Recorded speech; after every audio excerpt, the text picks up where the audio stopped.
हाँ, कदाचित इसमें आनंद आएगा, किंतु मंथन के बाद सागर में से इतनी दिव्य वस्तुएं निकली थी। हमारी इस क्रीड़ा में जो विजयी होगा उसे क्या प्राप्त होगा? यदि हम देवता विजयी हुए तो तुम हमें आगे जाने दोगे। विजय होंगे आप सभी? असंभव।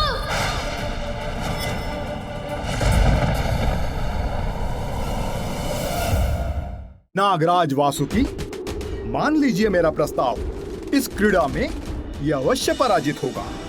इसके हट के साथ भोले शंकर की प्रतीक्षा भी समाप्त होगी और वो भीतर भी जा सकेंगे।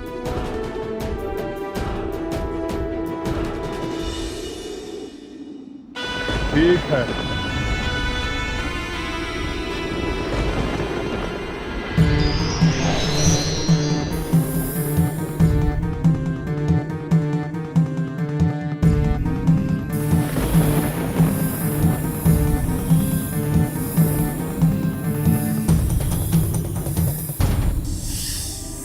ये नाग तो अब भी अपना क्रोध दिखा रहे हैं। अब पकड़ ही लेता हूँ इन्हें।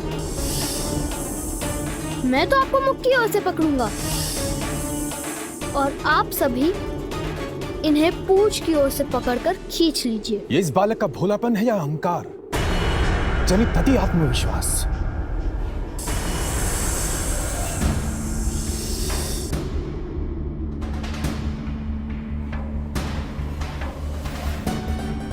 मैं इस क्रीड़ा में तुम्हारे साथ अन्याय नहीं करूंगा बालक। इसीलिए इस क्रीड़ा में मैं अग्निदेव एक ही हाथ का बल लगाऊंगा।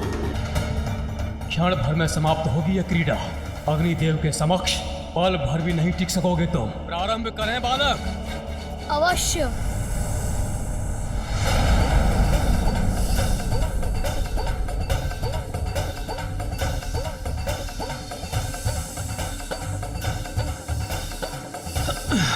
अच्छा, ये तो अपने ही स्थान पर स्थित है।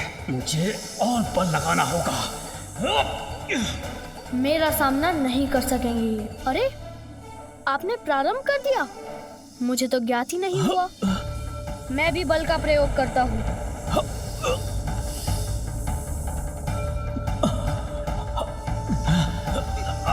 अरे, ये क्या हो रहा है? इस बालक ने मुझे कैसे खींच लिया?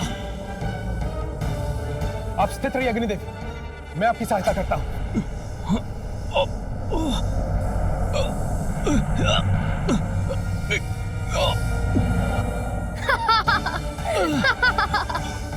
बस इतनी ही शक्ति है आप दोनों में।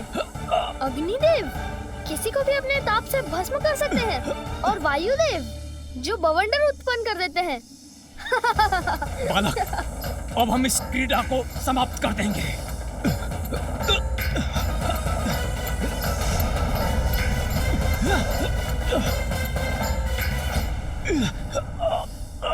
देखता हूँ क्रीड़ा आप समाप्त करते हैं या मैं। आश्चर्य है, इस बालक में इतना सामर्थ्य है।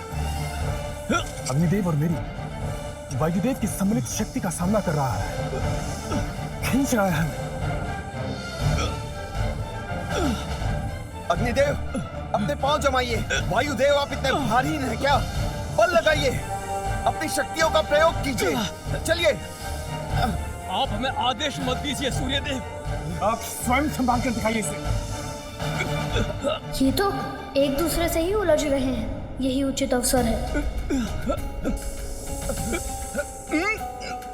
एक बालक से विजय प्राप्त नहीं कर पा रहे हैं और एक दूसरे पर ही दोषारोपण कर रहे हैं।